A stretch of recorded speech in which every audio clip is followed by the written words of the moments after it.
Chapter 1. World War Who? America is at war, and has been since at least September 11th, 2001. But no one is really sure who with. The politically correct establishment blames America itself, and even conservatives are not at all united in their assessment of the threat we are facing. The U.S. government seems determined not only to obscure the nature and magnitude of that threat, but in many ways to aid and abet those who have sworn to destroy the United States. Its many officials act this way not because they have collectively decided to commit treason, but because they underestimate and misunderstand the problem they are facing, and thus choose the wrong remedies to deal with it. The only people who seem to have perfect clarity about who they are and what they hope to accomplish are the nation's foes. A soldier of Allah in the U.S. Army. Consider the Fort Hood killer, Nidal Malik Hassan. At a pretrial hearing before his military trial on July 9, 2013, one of the most notorious recent assassins inside the United States explained his creed, allegiances, and intentions clearly.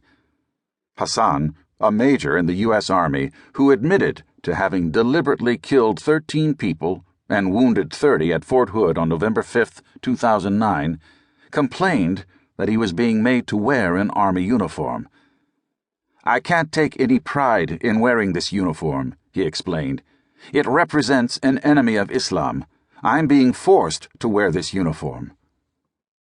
During Hassan's trial, it was revealed that not long after the attack, he told a panel of mental health professionals, "I'm paraplegic and could be in jail for the rest of my life. However, if I died by lethal injection, I would still be a martyr." He didn't mean a martyr like St. Sebastian or Thomas More.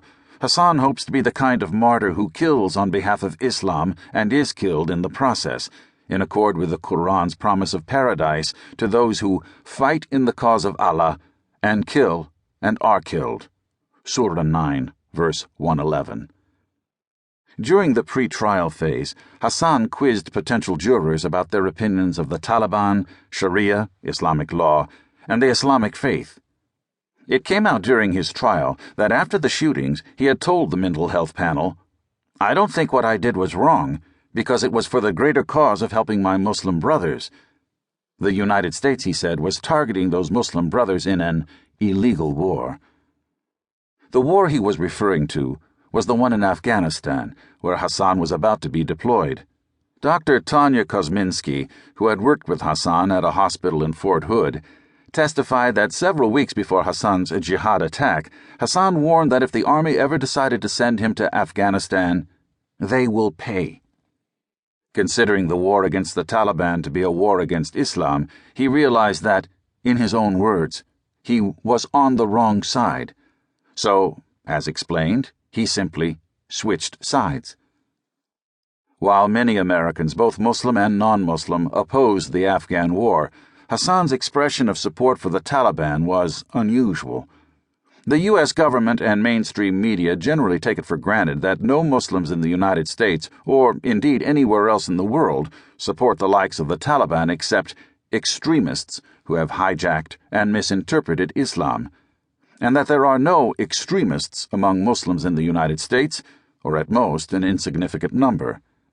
Yet Hassan, a naturalized American citizen, until he renounced his citizenship shortly before his trial, was obviously an extremist who had somehow, despite his extremism, had not only joined the U.S. Army, but even risen to the rank of major. He achieved that promotion, moreover, despite the fact that his extremism was on abundant display for years before he opened fire at Fort Hood. Hassan had been raising eyebrows for a considerable time, with his declarations about his own allegiances. He proclaimed that he was Muslim first and American second, and his routine harassment of his colleagues with harangues about Islam. His business card read SOA, a well-known acronym among jihadists for Soldier of Allah. Making himself perfectly clear. In June 2007, Hassan gave a PowerPoint presentation to his co-workers in which he proposed to show what the Quran inculcates in the minds of Muslims.